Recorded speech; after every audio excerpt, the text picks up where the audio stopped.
Now look, in this crazy world we now inhabit, where kids' books are being rewritten to take out a phrase like "don't be an idiot," that's Enid Blyton and that's gone.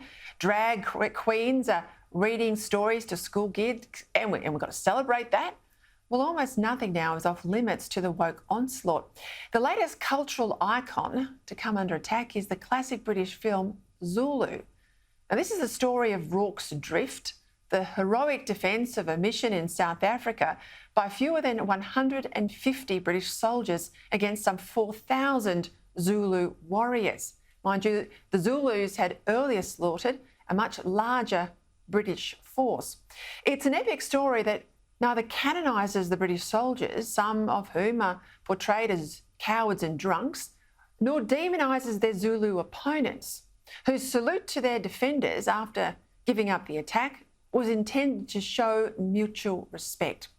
Nevertheless, this iconic film, along with others such as Bridge on the River Kwai, they have been cited as possible inspiration for far-right extremists and terrorist groups in, wait for it, an official British government report on how to prevent terrorism.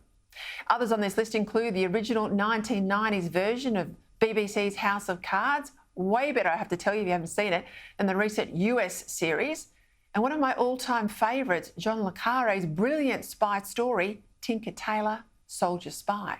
I mean, really, does anyone think that watching Zulu would drive someone to commit an act of terrorism? Or that the Cold War drama of Tinker Tailor would send someone over the edge? Only someone who's already warped would find reinforcement and confirmation in any film.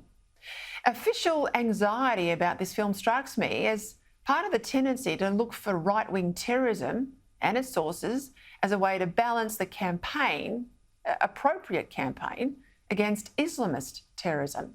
Even though, at least in Britain and Australia, right-wing terrorism, unlike Islamist terrorism, is almost unknown. Not unknown, but almost unknown. And in any event, watching a Hollywood film can't compare to the radicalisation we know goes on in some mosques and certainly online. Nonetheless, authorities need to keep searching, don't they, for a right-wing equivalent of radical Islamism, lest they be accused of the offence of Islamophobia. If exaggerated anxieties were to stop people watching these great movies, well, yet again, our culture would be impoverished and future generations deprived. I'll leave the last word to the star of Zulu, the great Michael Caine.